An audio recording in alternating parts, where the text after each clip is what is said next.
G'day everyone and welcome to the video. In this one I wanted to talk a little bit about how to bank safely and securely overseas, and in particular we wanted to focus on banking security for new expats, travelers and digital nomads who may be heading off for the first time or are relatively fresh in their traveling journeys and want to know what other things they should be looking out for when traveling and banking overseas. My name's Aaron, I'm from offshore in Asia. If you're interested in moving to, doing business or investing out in Asia, head over to offshoreinAsia.com, have a look around there. We might be able to help you get along on your way. Now onto the video. First up, I'm going to talk mainly about online banking security for banking overseas for expats, and then after that I'll get on to some more general banking security tips for banking overseas. Now the reason why online banking security is very important when you're an expat is that you're operating from a foreign country, you're in a different country probably to where your bank accounts are based. It's going to be more difficult to fix issues if they come up, if you're hacked, if anything happens.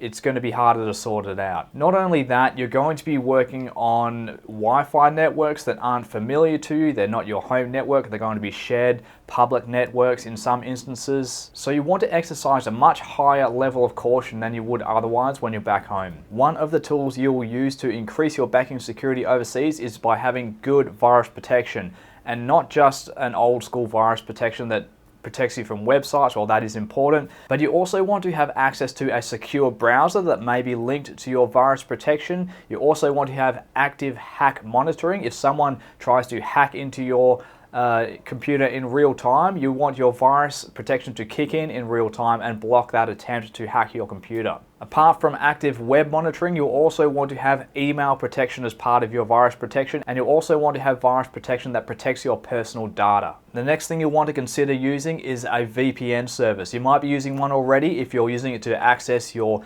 Netflix account back home, for an example, but the main reason of having a VPN, it is a higher level of protection when you're working on networks that you're not familiar with. When you're working on public networks, it hides your identity. It makes it harder for hackers to get in and get control of your computer over a public network. It's an added level of security on top of your virus protection. Another thing you'll want to be careful of is protecting your online passwords. A lot of our work is done online now. A lot of our banking is done online. You'll want to make sure that your passwords are protected so that someone cannot access your computer, steal your passwords, and gain control of your banking accounts and any other account. There are cloud-based storage options available. It does sound a bit vulnerable being in the cloud, but these are encrypted services. It is generally considered safer being on an encrypted cloud-based password protection service than by having it on a just like an Excel spreadsheet on your computer. Another advantage of having your passwords on an encrypted cloud storage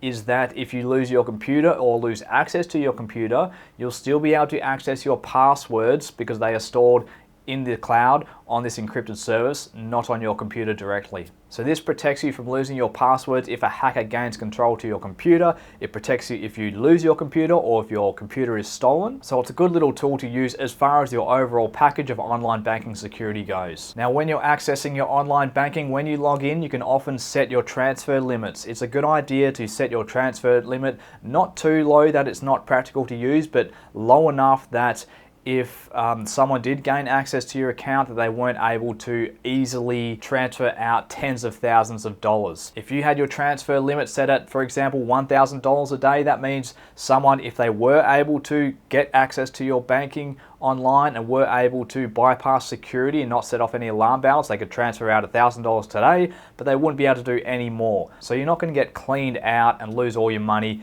in a matter of moments. It is very difficult to change the transfer limit if you don't have your other device, usually being your phone as well. It's usually set up on multi-factor authentication. So to change the transfer limit, when I do it on my banking, I will have to log into the computer and do it there, and then I will get a text message or a message sent out to the banking app on my phone, and that is how I would complete the setup change there. So it's a two-step process. I need my computer and my phone, so there's an extra level of security there for you. Now we'll talk a bit more about some of the more practical day-to-day things you can do in order to enhance and protect your banking security while overseas. The first one I'll cover is when you're out at a restaurant, you're settling the bill, you're sitting down at the table, It's a good habit to not get in the habit of handing your card over to the waiter who can then walk off out the back and potentially take photos of your card details. They might not be a criminal themselves, but they might sell those photos onto a criminal who will then have access to your credit card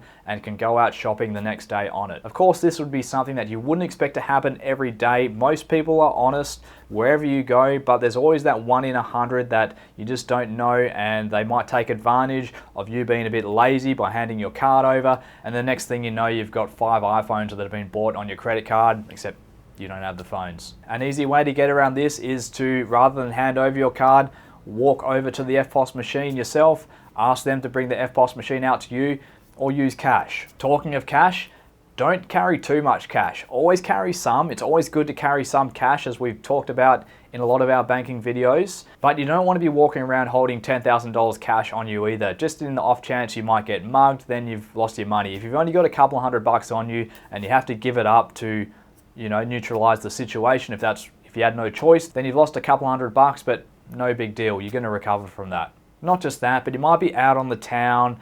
There might be pickpockets around, you might have had a few drinks, one too many perhaps, and you might even lose your wallet or your cash stash, wherever it is in your pocket. If you're carrying too much cash, then it's a big risk. If you've just lost what you took out with you for the night, it's no big deal. Another thing that I try to do is to avoid doing banking kind activities at night. So that might be using an ATM. I'll try and do all my ATM withdrawals in the day if I can. When I'm changing money, for example, from Australian dollars into Thai bahts, I won't go out and do it at night. I'll do it during the day if I can. There's a much higher chance that you're going to attract trouble or come across an undesirable character at night. Now, when you are at an ATM, you want to be careful of ATM skimming machines.